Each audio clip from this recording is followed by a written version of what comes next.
Hello, hello, Soulful Seekers. Welcome back to Trauma and Transcendence. I've got a very special guest today. I have selfishly been waiting to speak to her and have some Cally hangout time for a while now. My guest today is Cally Rempis, and I can't wait for you to get to know her. Cally, please tell the audience about the genius that is you. Hey everybody, I'm not so sure about genius, but I try really hard. I am Cally Rempis. I also go by Hypno Coach Cally. I'm an integrative health coach and certified hypnotist. I'm out of Nashville, Tennessee, and I really love working with people, uh, helping them create the change and transformation they want in their lives, and not just in their health, but in their entire life. The thing that really Yeah. captured my attention about you is one, you're supremely kind, but also really deeply authentic. And I love that you just really embody that fully in a way that I think people have a hard time doing. And so that's the reason I was super excited to have this conversation with you today, because aside from being a hypnotist, I know you're also part of a band, and I've seen some really badass photos and videos of you just loving what you do. Can you tell us a bit about your band? Yeah. So, I am permanently pictured on the internet, and I will never be able to take all those things down. So, but I play in an '80s alternative rock band called Ray Gun out of Nashville. We've been going now. It'll be 8 years in November that we are still together, and we've rotated some band members in the meantime. But we do '80s alternative rock, and we do the dark side of the '80s. So we do the new wave, the um, the stuff that we do some popular things, but we also do some of the deeper cuts. So we call it the Dolly Goth rock of uh, of the '80s, which is really fun and just allows me. It's a stress reliever, number one, and then it's just so fun that you can just jam out some music, and I can dance as ridiculous as I want to on stage. So I'm one of those who totally pulls the Mick Jagger moves on stage because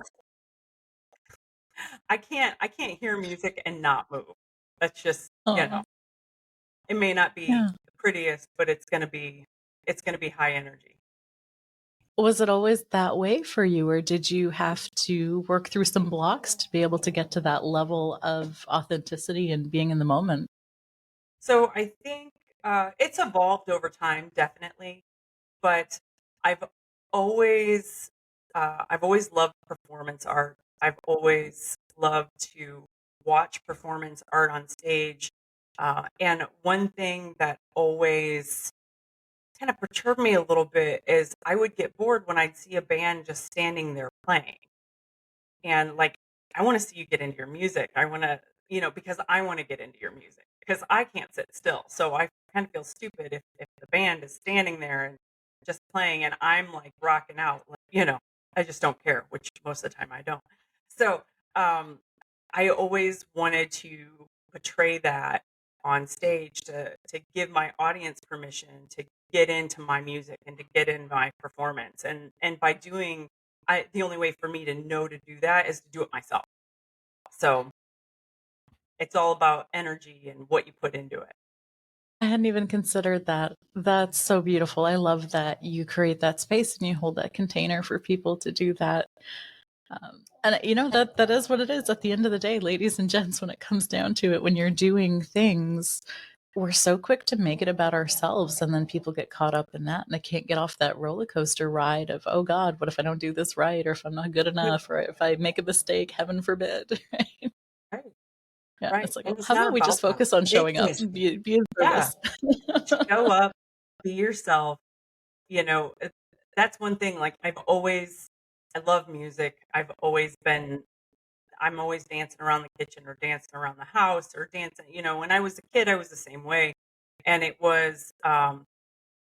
it's a release in that, and it is an authentic, release.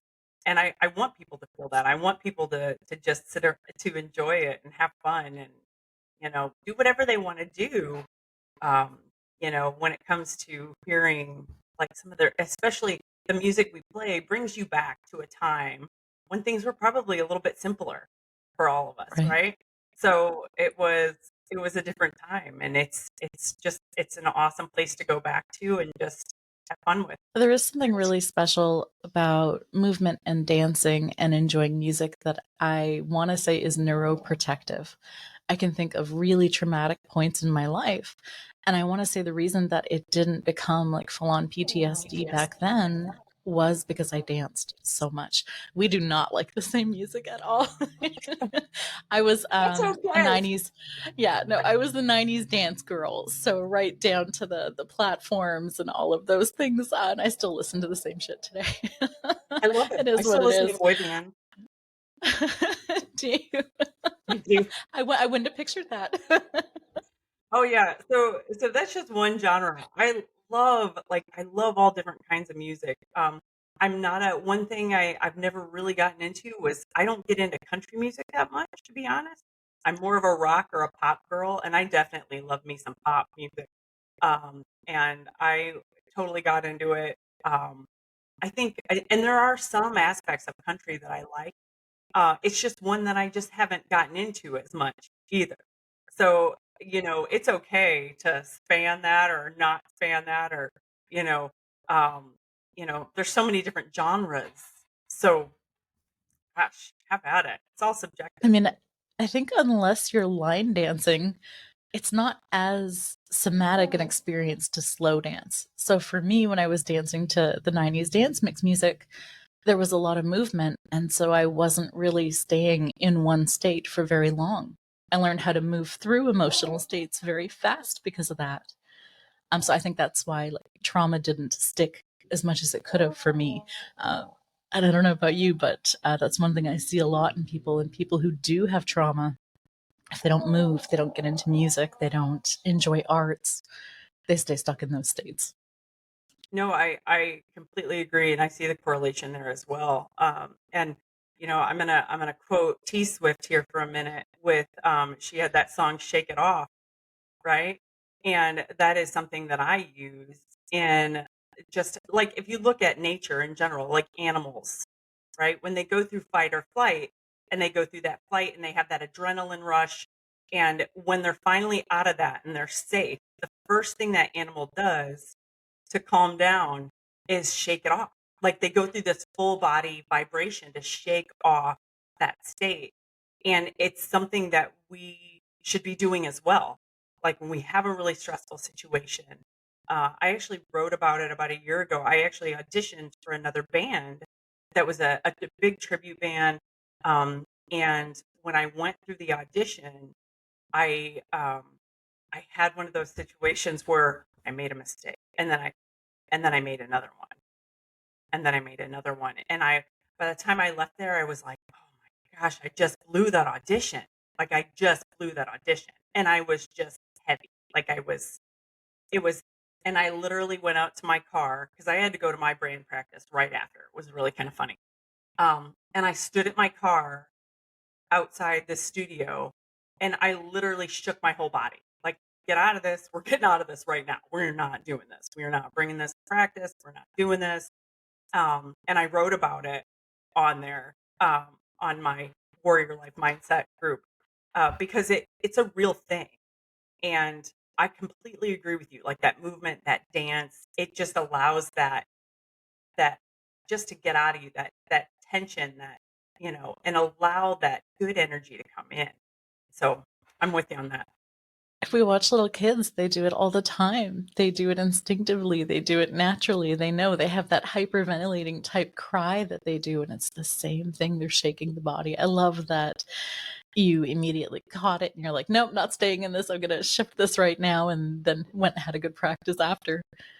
Yeah. Yeah, it's a thing, and I tell people, because we're taught, especially as kids in school, sit still, don't move, don't do anything.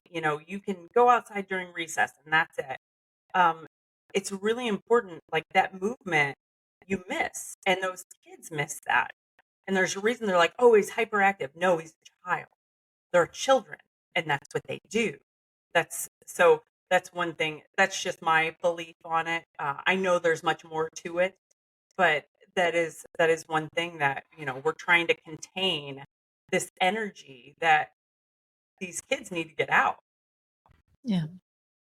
When I think back to being younger in elementary school and things like that, if somebody was in trouble, um, if they were feeling really big emotions, I'd see them like stomp their feet, and then you hear the teacher telling them, "Well, don't stomp your feet," and it's like, no, no, wait, wait, he's getting grounded. He knows exactly what he wants to do. Like, what are you bugging him for? Like, he's getting embodied. It's a good thing.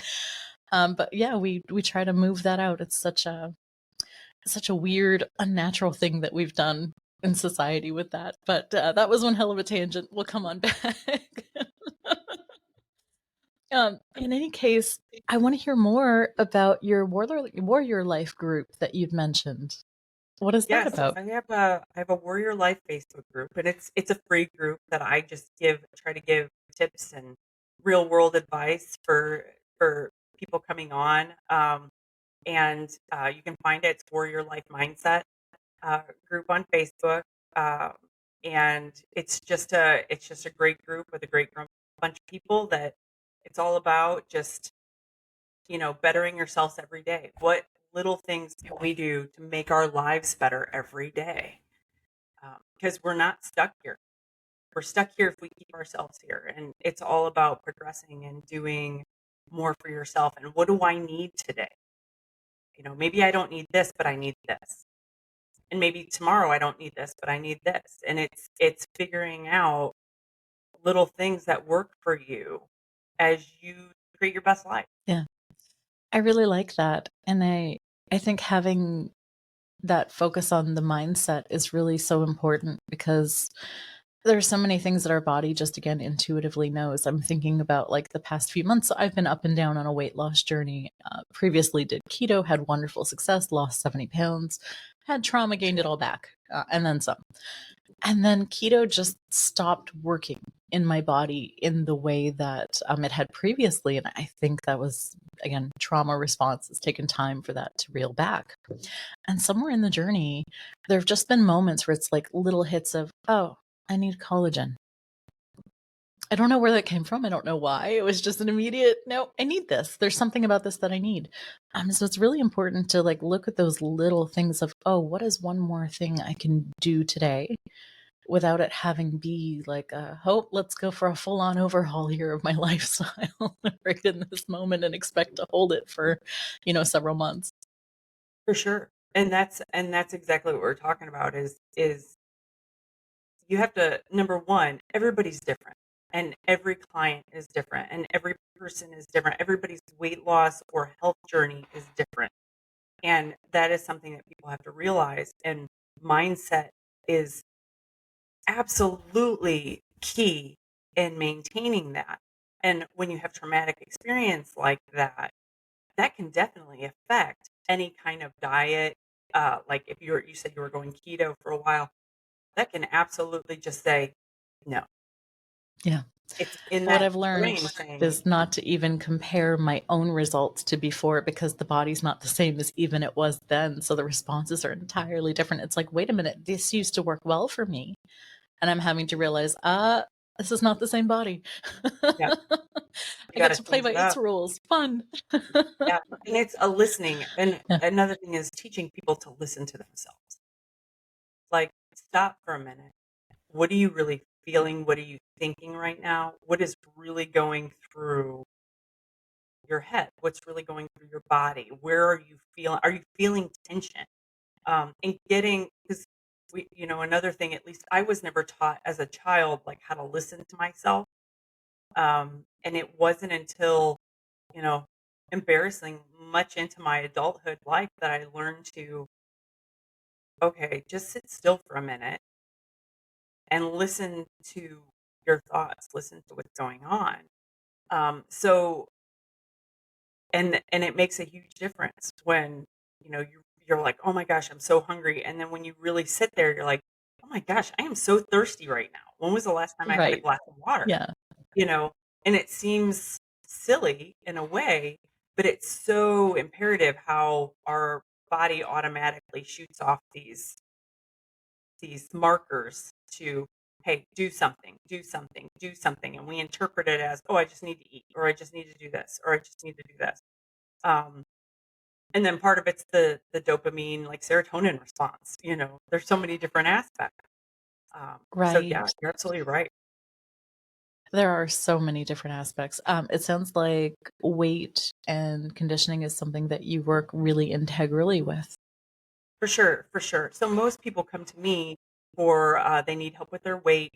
I have, some people do come to me for life coaching, but 90% of my clients are weight related. So we go through their whole history. We talk about their whole life because I want to see where they started, where they started the problem, and it may be a problem from the very beginning of childhood, but it may not have occurred till much later. It might have not have occurred until after childbirth or whatever. There's so many different things. And I've found a lot of times when you're going back and you're really digging in to a client's experience, you see a lot of trauma. You see a lot of big things happening before they experienced health problems. Um, and so I deal with a lot of trauma on that, resolving that trauma, um, to keep them so they can feel safe again, to where they can be safe. Unfortunately, we see things, horrible traumatic experiences where, especially with women, where they'll put on weight to keep themselves safe because they're no longer attractive to that person that was traumatic to them. In whatever kind of traumatic way you can think of. And putting on weight keeps them safe because now they're not attractive to that person anymore and they can keep themselves in a safe space. So, you- in that case, we have to go in and we have to relieve certain traumatic experiences, um, to release that so they can be safe. They can feel safe without hurting their health. One thing I've really learned, just through my own experiences and processes and working with trauma and whatnot, it hadn't occurred to me that my body could be wanting food as a way of calming my nervous system, even though I teach yoga. I have all of these breathwork practices. I know all of the skills. That's the kicker. It's like I have all of these skills, and yet Skills. trauma happened, and the body still just doesn't care. So there was a moment there where I was really being staunch, strict keto. I think I even went full carnivore for like a month and I didn't lose a single pound. And if I went to the gym, in fact, I would gain pounds because the cortisol and the adrenaline were so high that it was like this chemical trauma cocktail in the body. And then I would feel immense shame of I'm doing everything right. I know I am this worked before and this isn't working. What is wrong with me? Do you see a lot of that kind of thing? I do see some of that. And unfortunately, you know, it is digging into that. There's no one right answer, of course, right? Um, but you have to dig into that and figure out where that trauma is hitting me and holding me so that I can't move forward. What what do I need to resolve to move forward? And food is a quicker way too. So where you say, you have yoga and you have all these somatic breathings, it takes fractions of a second for that blood sugar to hit when in the sense where, you're swallowing, and that absorption is already sending signals to the brain. Hey, we're getting food. We're good. We're getting food. We're in good shape. So, and blood sugar, um, that is that's kind of been my newest exploration technique, in the way of, because I used to be a huge sweet eater. Okay. And it's real easy for me to get out of control with the sweets. But my blood sugar just immediately spikes. It's crazy spikes.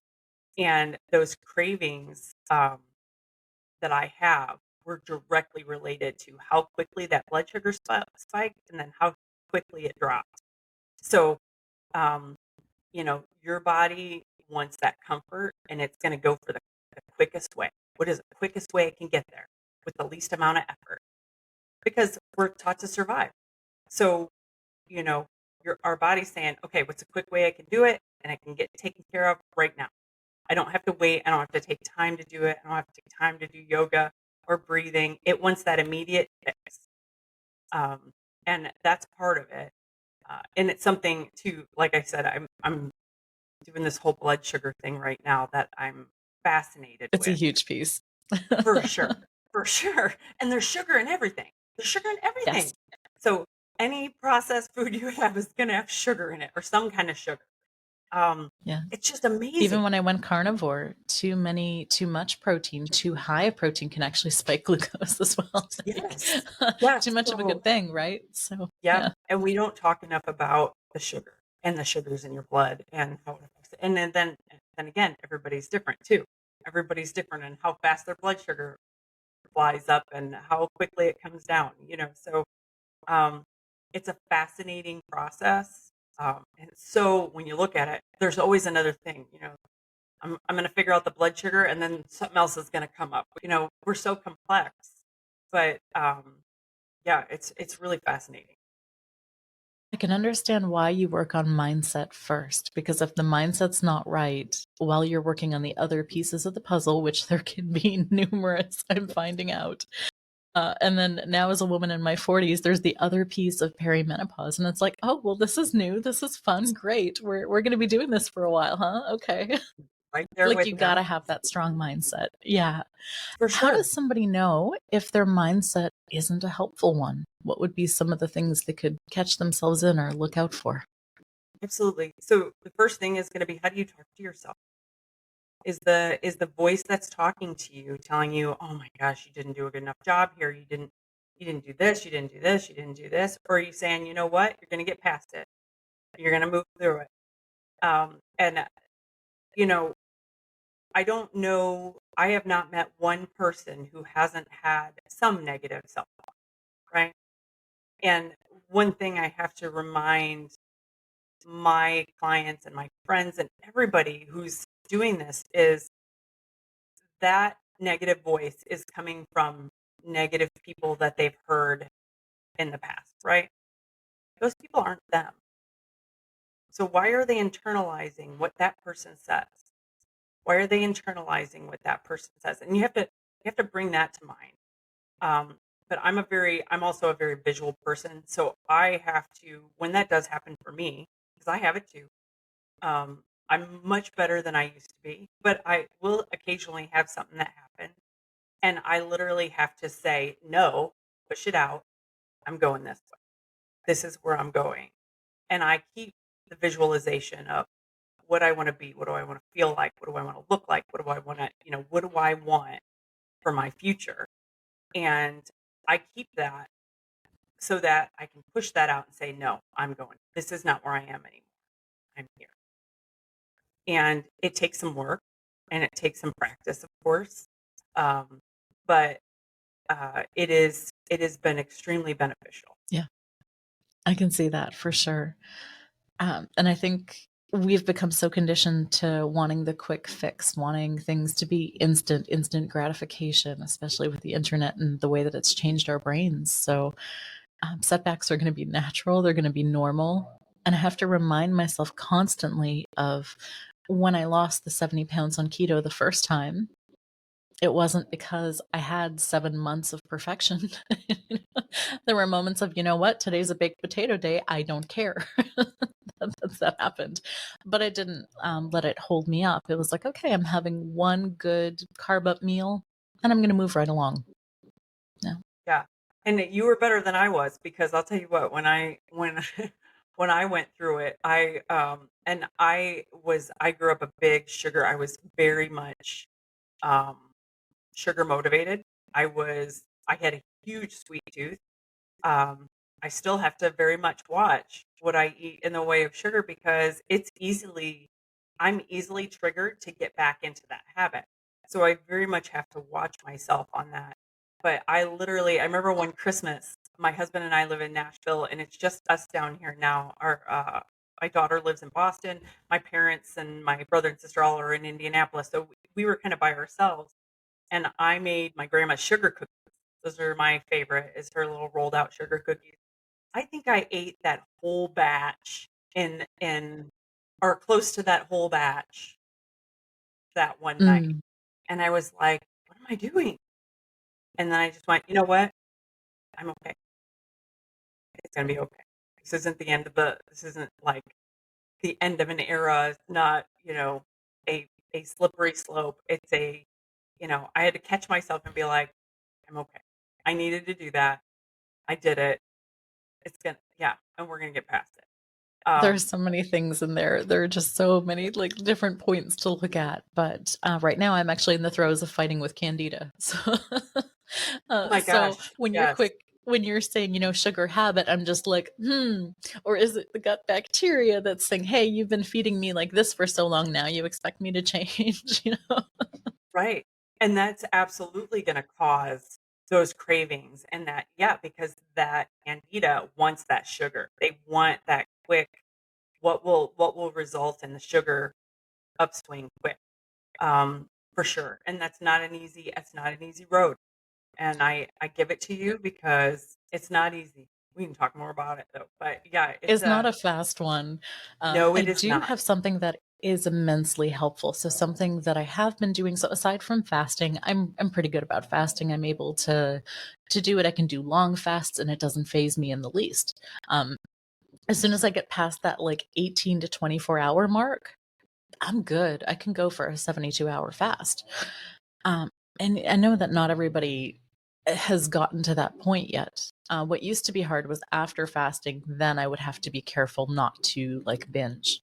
I'd Sure. have to catch myself in like old neurology playing out and being like, "Oh, okay, you've been fasting. There was famine. Now feast." It's like, no, no, no, no, no. I'm gonna have a tiny little portion. Gonna let that manage and sink in and stuff like that. Where was I going with that?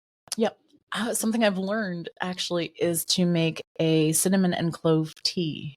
And cinnamon and clove together will, one, reduce insulin. The clove will actually fight parasites and kill off some of the candida. It acts as a natural appetite suppressant, but it's also attacking those bad gut bacteria at the same time. So that for sugar cravings has been a lifesaver. And I started doing that because I was getting COVID regularly and I just wanted something to help with the brain fog, and that actually did. Wow, that's awesome. I had not heard that. So cinnamon and clove tea. I'm Yeah. gonna make a note of that I've got a because blog post that I'll send you, but what I came across it, I wasn't doing it for that effect. I wasn't doing it for the killer sugar cravings to go away. I was doing it just to feel better with COVID because they also take down congestion and inflammation in the body. So the appetite suppressant and then the no sugar cravings was a complete surprise for me. And it's like, oh, this is game changer. wonderful. So, That's wonderful. but that's like one of those little stacking habits that you talk about, and it's not something that I have to do every day, but it's like if I feel an uptick in something, it's like, oh, I've got something for this. I don't have to go running to the first bad thing that comes up. Yeah. Yeah, that's awesome. What a great find on that. Great job. Yeah. I'll blame Dr. Berg for that. That was him who mostly he talks about clove water, but I love to add cinnamon. Yeah, cinnamon. Well, cinnamon is such a good spice anyway, with insulin regulation and everything there. And I love cinnamon. Anything. So it has cinnamon in it. I'm down with it. It's awesome. Yeah. You were talking about cravings before, and I was kind of thinking about like how sometimes when I'm in a good mindset, I'll actually stop and ask myself what I need. It's like, oh, do I actually want sugar, or is it that I'm thirsty and I really need salt? Is it sodium my body's craving and it's so disrupted on how it asks for that that I'm getting like the wrong signal? For Yeah. sure. And that's one thing that, you just mentioned a really good thing, like having salt, and not realizing like you really need salt or minerals, in your, whether it be in your water, whether it be in your food. So one way that I try to make sure I get enough minerals, and I'm not as good about it as I probably should have more because I do work out, I do sweat a lot.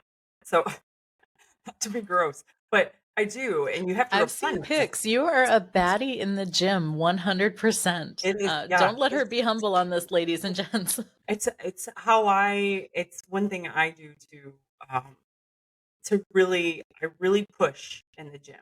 Now, I do go easy on myself too, don't get me wrong. I'm not hardcore 100% all the time, but I'm gonna really push it. Like, I wanna be as strong as I can be. I wanna be, um, as mobile as I can be. Because, like you said, I'm in my later 40s. So, you gotta figure I'm in a new stage of life here.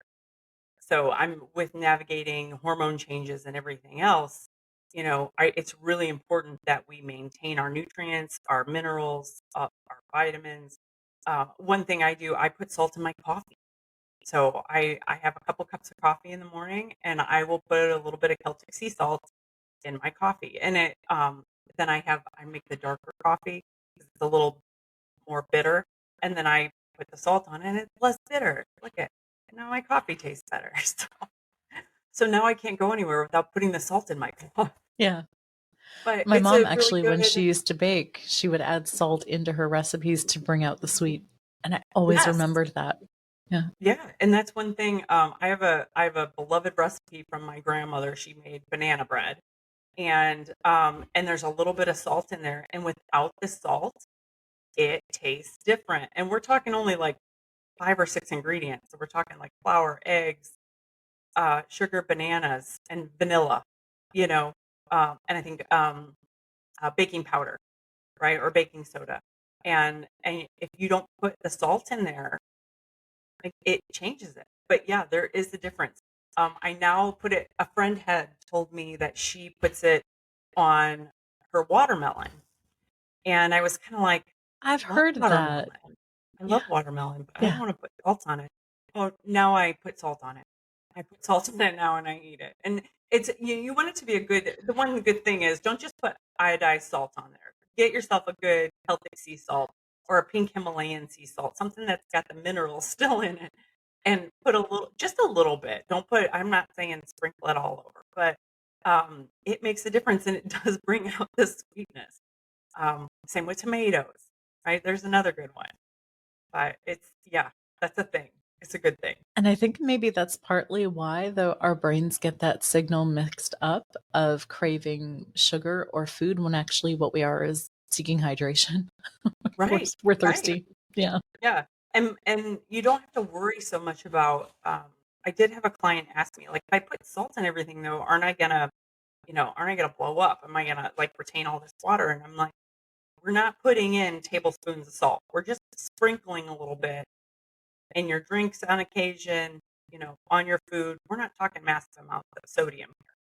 So this shouldn't cause, you to retain a bunch of water. I'm trying to remember where I read it. It was just in the past like 24 hours, but I read that sometimes people retain water because they are actually dehydrated. So the body is trying to save every little bit that it gets. And it's like, oh, that makes a lot of Yeah. sense.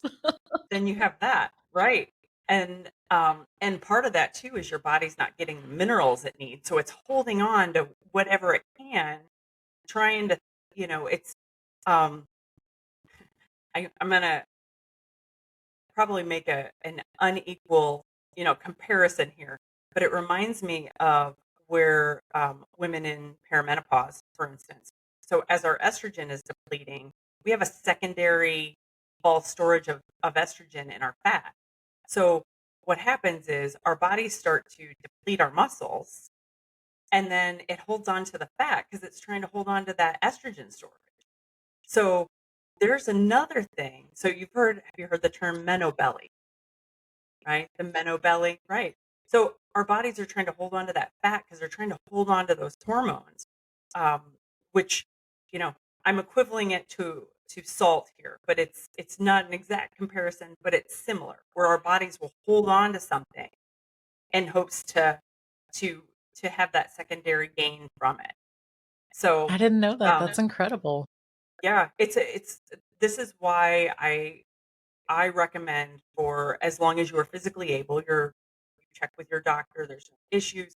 I highly recommend lifting if you're a woman over 35, start lifting now. Because, you know, as you get into that perimenopause, and I'm there, I'm full in it right now. Um, it is not the funnest time of your life. I will, for those of you who have not been here yet, for those of you who have been here, I honor you. It is not for the weak. It is not. And, but I lift heavy on purpose because I want to keep as much muscle as I can. Mhm. I am very strong. I'm not bulky. I'm not, um, you know, and everybody's so worried, like, aren't you going to look like a man? I'm like, you can if you want to, but you don't have to. You can lift heavy and still, you know, have good body form and all that kind of thing. So don't be afraid to lift heavy. But the more we build that muscle, it more forces our bodies to use some of that fat storage. Because our bodies really at this point want to hold on to it because they want to hold on to whatever estrogen they can as we're going through this. So it's, and you know, on top of all the symptoms and things that are going on with our mind and our bodies at the same time, it's not an easy transition. So yeah, No, and we are not really set up for it within the way the medical system currently works. It's sure. not somebody sent me a video, I wanna say it was Freya, and it was absolutely atrocious because it was this video talking about a doctor who had a WW. And a WW is what they call a whiny woman who comes in and does all of the tests and everything comes back clear and they don't understand what's happening. So they think she's just exaggerating her symptoms. And really, what's happening is it's what you've just talked about. It's all of the changes occurring in the body. It's, you know, the body doing things differently. All of a sudden now she's got more joint pain. Her cortisol is higher, and it's all of these processes happening in the body that we don't even pay attention to, that we Right, haven't and we don't even spend really enough looked money at. to research. So we're just kinda hanging, and there's more visibility to it now, which is great, but we should have been thinking about this years and years ago, you know, and helped so many women before us, you know, Mm. we're Oh, still all God. learning. I mean, I oh my look at my gosh. mother and I look at my grandmother and I'm like, "Oh, I understand what was happening now." They were having severe joint pain. They weren't just, you know, not wanting to participate in a yoga class or not wanting to do stairs. It's like, oh, Right, they had no idea. They were, you know, going through menopause and change in the body just being so different and having different needs. They didn't even, right. but they were so stoic that they never complained about it. They never really got help for it, and there was no system to understand them. So, to hear that doctors actually have a term where they call their patients WW is terrifying to me on so For many sure. levels. For sure. Yeah. And I do absolutely encourage anybody who's starting to go through that or starting to feel a little bit different, whether their libido is low, whether they're having trouble sleeping, whether they're having brain fog that they weren't having before, their periods are changing. Um, you know, once we start getting into this phase of life, we don't have like a measurable journey of how this is going to go for each woman. So I do encourage you to see your OBGYN or see somebody who specializes in even HRT and hormones just to get an idea of where you're at, where you might be lacking, what you can do. And I'm not saying you have to go on HRT. I am on low dose HRT. So just to be fully transparent, I am on a testosterone cream, a bioidentical cream, and a progesterone tablet as well. Um, it was to the point, you know, sure, I would have loved to have been able to do it naturally and not take anything because I try not to take too much if I don't have to. Um, but I'll tell you what, I got to a point where I almost felt like I couldn't function. Like I wasn't thinking clearly. I wasn't. I'm, you know, trying to help clients and do things, and I'm like, what? Like it was like my brain was just saying, does not compute right now. We're not doing it. Like we're not doing it. And then the sleep disturbances, where I honestly, I was very lucky that I was one of those people who could sleep like a baby. Um, that's not so much true anymore. I mean, it's gotten better than it was, but like we need that sleep to function. We need that sleep to get that cortisol out of our system. we need rest, and we do have to find ways to do that. And I do highly recommend that you talk to your doctor, that, even have your significant other talk to your doctor with you so they understand what you're going through. I'm very lucky. I have a very supportive spouse. Um, but it's not, sure it's not easy for him some days. So, because it changes, like it can change tomorrow. Yeah. And Yeah. your hormones do need to be monitored. So if you do go on like HRT or something like that, you're going to want to be monitored in another 8 weeks and see how you're doing. What are your levels at? Are they in a normal range? Are they good? And now your hormone levels are changing all the time. So this isn't an exact science. Um, but it's important that you monitor those and see where you're at. There is help, is what I'm trying to say. There is help. Don't have to suffer. So for those women who are in this demographic right now where they're either just about to go through the change, they're going through the change, or they've been going through the change, and they're realizing they need to make more changes purposefully and to improve their health and their longevity, how do you get started with them? What kinds of things are you going to start building into their mindset and their new journey? Yeah. So the first thing we're going to talk about is where you want to go.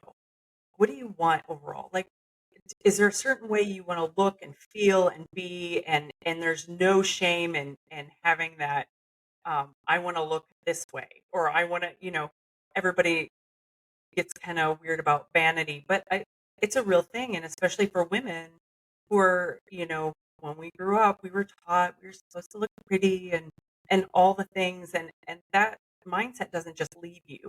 So it's important to honor wherever that your client or wherever you as a person want to be. That's okay. So stick with that, but we need to find out where you want to go. Um, but during this time, one thing that I always do try to encourage my clients to do is let's start eliminating some of the processed food you're on. Because the cleaner we can go with the natural foods, we get our natural nutrients, we get our minerals that we need, we get the fibers that we need. It's going to help us so much more than a lot of the processed food that's going to cause a lot of inflammation. It can cause mood swings. We have a lot of sugar substitutes that have all kinds of chemicals and additives that we don't need to have. Um, I'm not saying you have to eliminate everything, but start slow and start little. So, what can you eliminate, or what can you make instead of buying processed? What can you make at home and still like it and taste good and still have the feelings you have? Because I don't want you to eat. I don't want you to hate what you're eating. I don't want you to hate what you're doing. This is your journey. This is your journey for the rest of your life. This should be sustainable. So we want to make good changes that feel good, not painful experiences. Like when people first go on a diet and everybody does good for the first week or two, right? But they're killing themselves doing it. That's why they quit. They're not in that mindset that they want to do this. This is just a temporary hurry up and let's get it done so I can be normal again, you know? And then all of the gut bacteria are like, what's going on? We've had, so many decades of living a certain way, and you want us to do what now? You might not even have the right gut bacteria to break down the new things that you're eating. For sure. One thing that I really enjoyed and I saw you do really, really well was this summer you had a 30-day challenge where you were helping people to start to shift their mindset. And I loved this concept you had of let's add one thing in. Don't worry about what we're taking away. Add one good thing in. Can you say more about some of what you explored in the 30 days? Yeah, absolutely. So much in well, just in diet culture in general. And if you tell somebody they need to release weight or they want to lose weight, the automatic mindset is, what am I going to have to give up? What am I going to have to give up to get there? That's not and yeah, 40 years ago, you know, 80s diet culture, yeah, that's what you did. You had the cabbage soup diet, right? Or I saw a recent, it was an article that was published in like I don't know if it was a Cosmo, somebody's gonna know what I was talking about, but it was like a Cosmo magazine or something, and it was a diet plan. and it was 1 egg, 1/2 cup of oatmeal, and then for lunch it was like a glass of white wine. Like it was very. I think there was like 800, 900 calories Oh on that whole no. day, and I was just like, and two of those things on that list were 2 glasses of wine for lunch and dinner, which I thought was funny because yeah, it's probably the only way That's they got through that diet, right? Is that's a drinking. rabbit hole I'm gonna restrain myself from going down. I know, but Because it the was, effects of alcohol, especially yeah, after 40, are really, really hard. When we talk about like that brain fog, that is a huge element. There was a research study done not long ago saying that women who have 1 glass of wine at night, the effects on the body are equivalent to like a high school football kid getting hit in the head, getting a concussion. Like the effects are goodness. that severe. So when you're Yeah, talking about like crazy. that diet, I'm just like, wow, that's absurd. Yeah. Yeah, it was crazy. I couldn't believe it. Like lunch and dinner, glass of wine. And I'm like, that's the only way they made it through the diet is the drink. I'm sorry. I shouldn't joke about that, but it was true. It was this awful, just a horrible diet. Yeah, And I think it exists for a reason though, and I think it's that one piece, it's the mindset piece that you already talked about, but it's also the level of desperation that people go through when they don't understand their bodies or what's happening or what their needs are. absolutely, absolutely. And that's why that adding in is where it's important. I try to tell people when, um, for instance, when I was on my weight journey, I told you I really struggled with sugar. Sugar was I could eat bags of sugar, like, and not get sick. My stomach was like ironclad, no problem. You know, I could handle the sugar. And I remember telling a coach one time, I went through it was like a 6 week thing. I signed up at the gym I was with. And I was talking to the coach, and said something about like at night before bed, you can have 2 pieces of chocolate. And I'm like, no, I can't. And I said, I'm not going to eat that. So put something else in there. And she's like, what was the problem? And I told her my problem was sugar. And she looked at me and she goes, it's not like you're an addict. And that's when I knew that wasn't the coach for me because I told her, I said, but I feel like an addict. Like, I feel like if I eat 2 of those, I won't stop. I'll eat the whole bag. Like, I can't. For me, that was, she's like, you're not addicted. And I said, I, I don't think you understand where I'm at because I couldn't do it. And um, it's so important. I don't want to tell people they can't have things, but I'll tell them, you have it, but do this first before you have it. Before you have it, I want you to take, even if it's like take 5 deep breaths, like big deep breaths, gratitude, hey, I'm thankful I have a house to live in. I'm thankful that I have a wonderful family. I'm thankful, do your gratitude practice.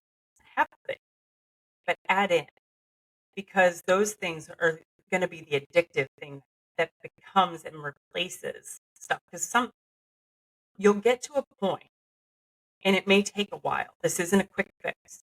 Where, um, how I got off sugar is I would make myself eat a piece of fruit first before I would eat whatever horrible dessert that I really wanted, and it was usually a pretty horrible Okay. dessert. Yeah.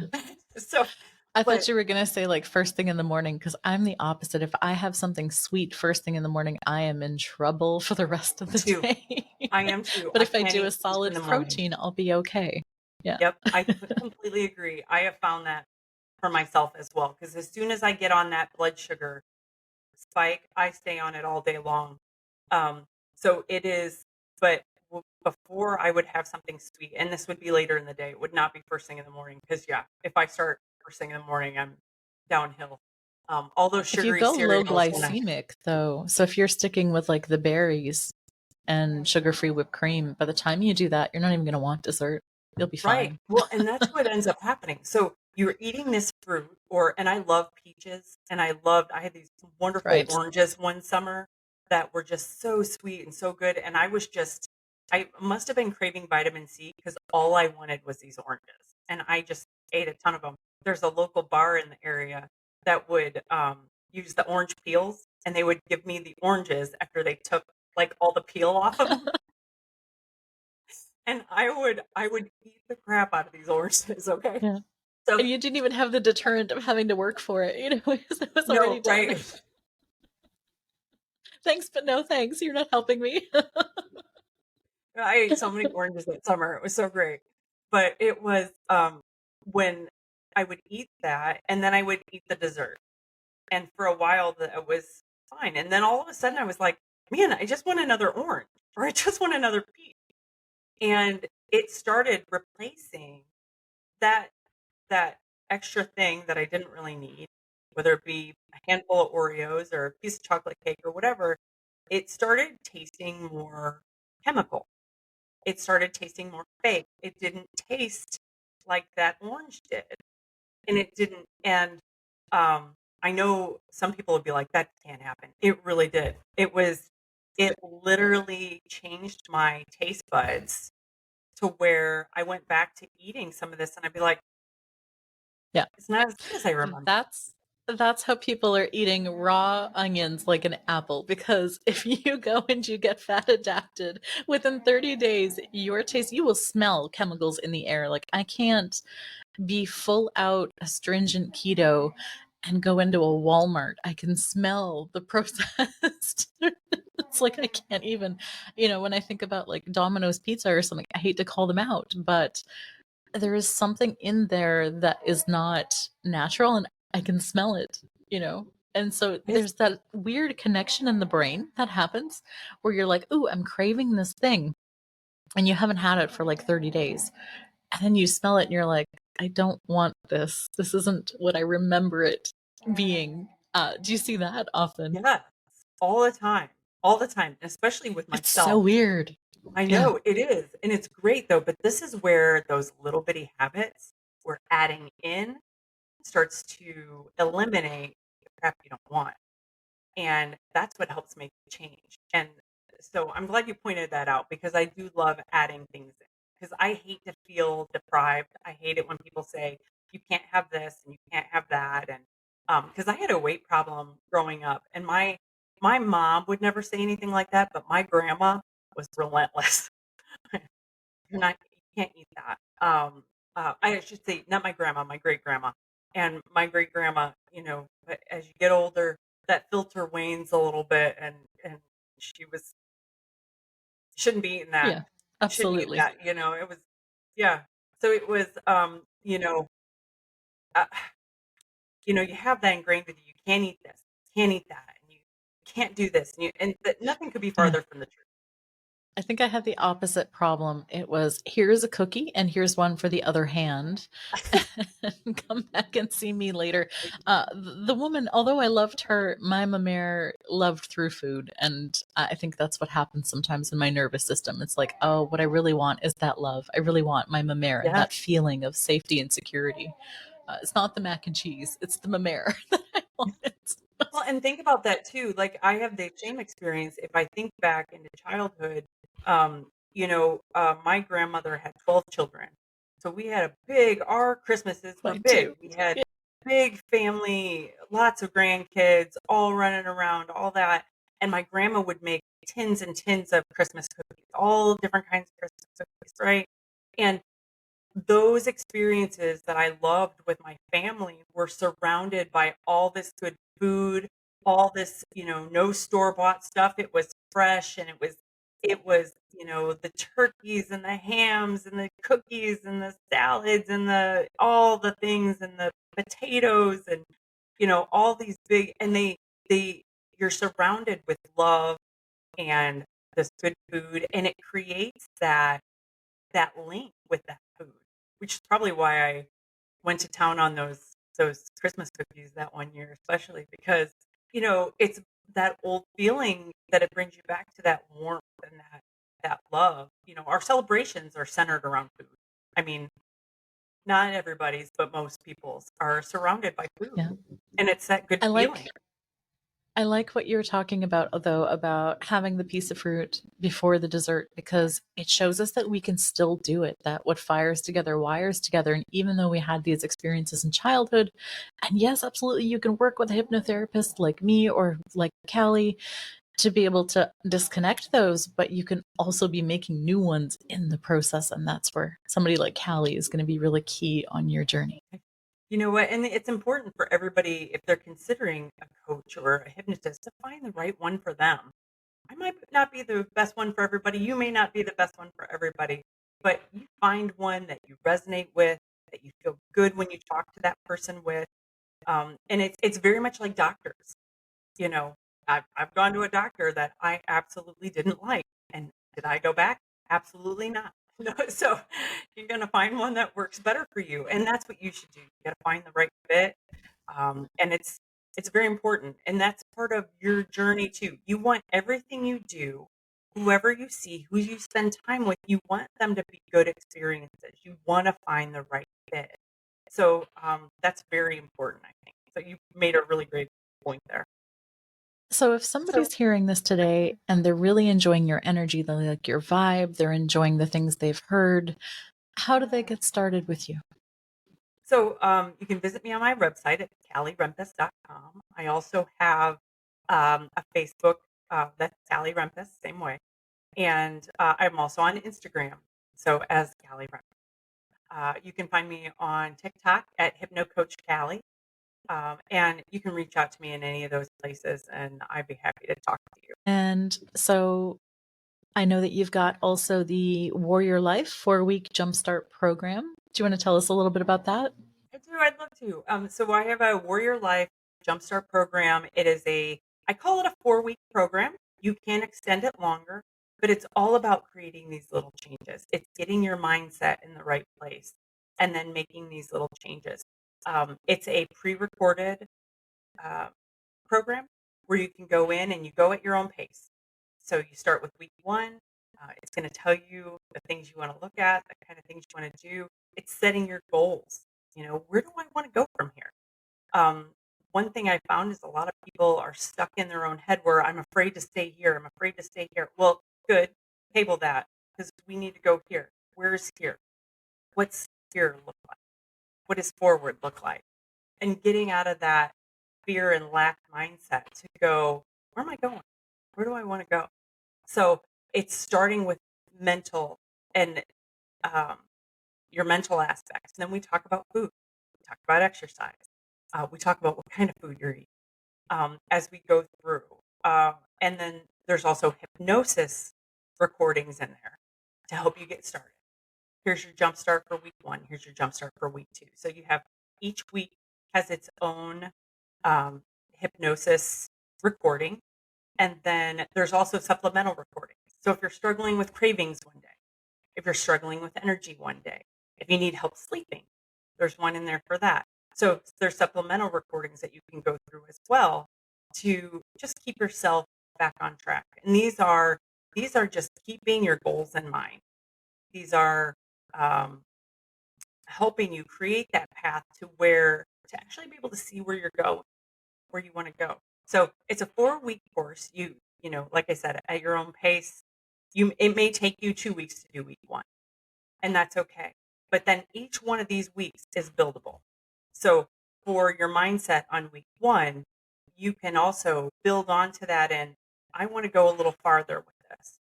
And the program enables you to do that. And there's a week for exercise, which is the same way. Build up on your exercise a little bit more. And it's all about little changes, little bitty changes that'll that that's what that's how we change.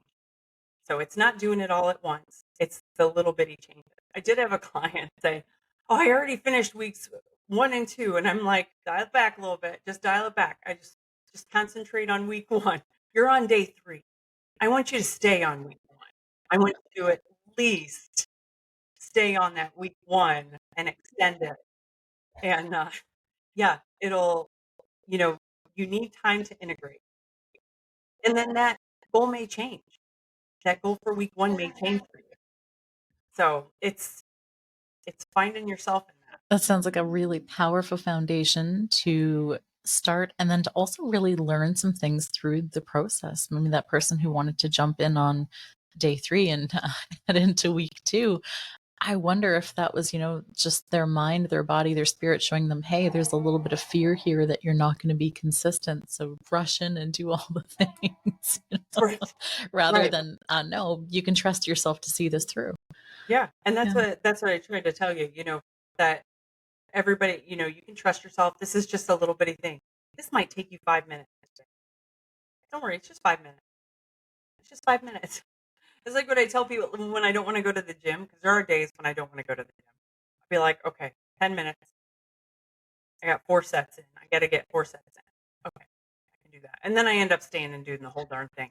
But you got to give yourself permission to say, I'm going to spend 5 minutes on myself today, because you have to come first.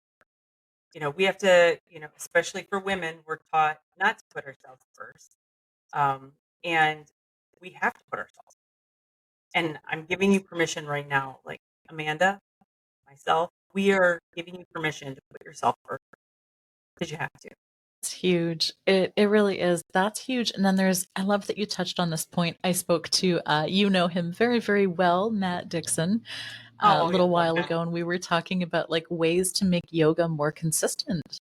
And it was this concept of, okay, I'm just going to do a couple of rounds of something. It doesn't have to be a whole hour practice. So those days when you don't want to go to the gym, it doesn't have to be a whole gym day. I actually used that last Friday to go do yoga. And so I Hey, went and I wasn't feeling good, like my body was doing all kinds of stuff. And it's like, you know what? I'm just going to tell my practitioner, this is where I'm at. I'm having joint pain, stiffness. I'm going to do what I can. And then whatever happens, happens. And so I did. I let her know flat out. And then my body did whatever it wanted to do and surprised me. And I had no pain through the practice. And then I felt amazing after. So not only did I last over an hour, it was the mental hurdle of just, oh, I have to go do this thing for X amount of time. And it's like, no, let's just do a little. So I'm finding little ways to implement some of what you've taught me just through, you know what, I'm just going to do a couple of wall push-ups right now. Let's see where I go. And who knows what follows, because then the energy is there and the serotonin and the dopamine and all of the good things start to show up. Yeah. yeah, and that's the excellent thing about it. And if you only do that 5 minutes, if you only do that 10 minutes, it's okay. And it's okay to honor yourself, to say, you know what, I'm just not feeling it that day. I mean, trust me, I have my days too where especially being in this time of life, sometimes you wake up and literally everything hurts. And you're like, what in the world is happening? You know, and you have to, stop it. Thinking Stop about it this right weekend when now. I hobbled out of bed. My husband's looking at me like I'm 80, and it's like, listen, you're not in this body. You don't even get to make a face. It's, yeah, and it's sometimes, it's just sitting there and saying, you know what, I'm just going to rest this one out. And that's okay. And honor yourself with that, because sometimes you just need that. And I will say though that I lift heavy. Usually about every 12 to 14 weeks, I will take a full week off of lifting. And I'll take a walk or do whatever. I don't do heavy cardio. I'll do a little bit here and there. I'm not a fan of the cardio for myself. Um, so Same. it's just something that I have always been like, I'll dance in the kitchen, do all that all day long, right? Yeah, But when it comes to exactly. lifting, like you gotta take a give yourself a breather, and it's amazing how strong you come back that week after. And you're like, "Ooh, ooh, you just needed some sleep." No. I mean, those 5-minute wall push-ups, it seems like nothing to it, but within a couple of days, I noticed a difference. It's better than But not yeah. doing the 5 minutes, right? It's already, Yes. it adds. Yeah. Yeah, absolutely, absolutely. But it's those little changes that make the difference, and it's gonna create the lasting change you need, for sure. Well, I will just say that, Cally, you've been an absolute light in the amount of time that I've gotten to know you. I love your warmth, your sense of humor, your humility, your kindness, and I hope that people will see this and know that there is hope, that they can make little changes and get to where they want to get, and they just have to work with the right people to get there. And I admire you so much for this wonderful podcast. And thank you so much for having me on. I appreciate you so much. And thank you for letting me know my story and help people. Thank you so much for sharing. I could have spoken to you for at least a few more hours. We may have Do to that do it next again. time. Yeah. Well, thank you so much for being here. And Soulful Seekers, stay happy, stay healthy, but most of all, stay inspired. Bye for now.